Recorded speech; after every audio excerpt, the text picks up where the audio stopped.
পরিকল্পনা আপনারা বোঝেন, সবাই বোঝেন।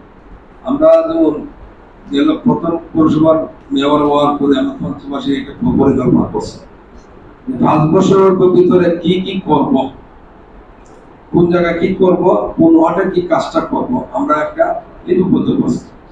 ওই তো টার্গেট ছিল আমাদের যে একটা এনজিসি প্রকল্প ছিল, এটা 2017 30 মার্চ উদ্বোধন করছিলেন মাননীয় এমপি মহোদয়, তখন ছিলেন মহাবলী সাহেব।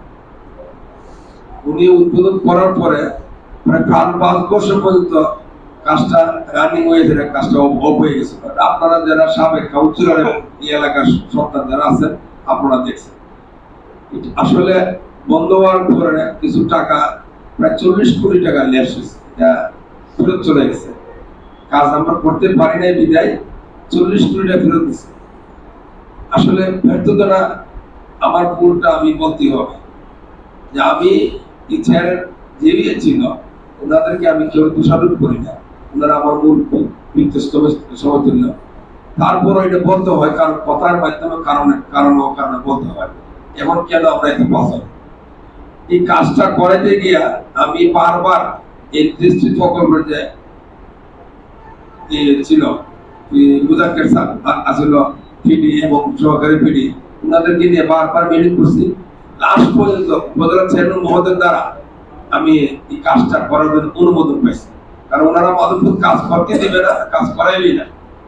যাক, যে কোনো কারণে আমি অনুমোদন পাইছি, পাওয়ার পরে এই কাজটা আমি আপনাদেরকে সাথে নিয়ে কাজটা সম্পূর্ণ কাজটা সমাধান করছি।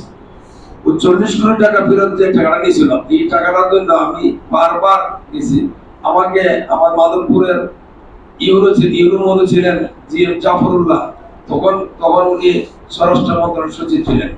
উনি এখন এরপরে গেল রাজশাহী বিভাগীয় ঘোষণা এবং প্রধানমন্ত্রী দপ্তর আছে। উনাকে আমি সংযোগ করছি, উনি আমার জন্য অনেক চেষ্টা করছে, কারণ 40 কোটি টাকা অনেক টাকা। 40 কোটি টাকা হলে মাধবপুর পৌরসভার যে কাজগুলো আছে আমরা শেষ করতে পারতাম।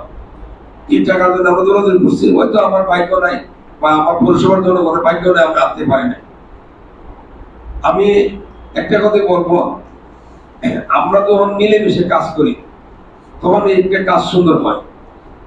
আর যখন আমরা কাজ করবো, আমি একা একা নেতৃত্বে কাজ করব, আমার পাশে অনেক লোক লেগে থাকবো, তাহলে এই কাজ করা সম্পূর্ণ নয়, খুব কষ্ট হয়ে যায়।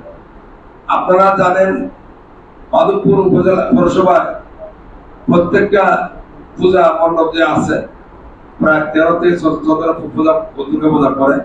আমি ওনাদেরকে আমরা দাওয়াত দিয়ে আইনের প্রভাব সেক্রেটারি সহ আইনা ছেড়ে যতটুকু সম্মান দেওয়া আমার দ্বারা আমি ওনাদের সম্মান দিয়ে যতটুকু পারি পৌরসভার অর্থ দেওয়ার জন্য চেষ্টা করি।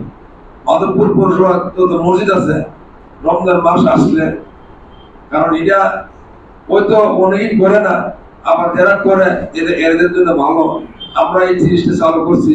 প্রত্যেকটা মসজিদের ইমাম সভাপতি সেক্রেটারি দাওয়াত দিয়ে আনে রমজান মাসের জন্য সামথিং একটা ইফতারি আমরা শরীর থাকি, এটা একটা ধর্মীয় ব্যবসা। তা আমি একটা কথাই বলবো, যদি বরাদ্দ বেশি পাইতাম আমি আরো কিছু করার জন্য চেষ্টা করতাম। আমার কাউন্সিলর যারা আছে সবাই এদিকে মানে আরো আগ্রহ আছে যে এগুলো করো। শিক্ষাই আমাদের সবচেয়ে জন্য শিক্ষার ব্যাপারে আমরা খুবই, যেখানে আপনারা জানেন আমরা থেকে আমরা পৌরসভা থেকে একটা ভিত্তিক প্রদান দিয়ে থাকি, যারা জেলা বর্ষণ করছিলাম এখন পর্যন্ত আমরা করতে পারতেছি না, কারণ আমাদের বাজেট সম্পূর্ণ। এটা করতে পারলে খুব সুন্দর হতো। আমরা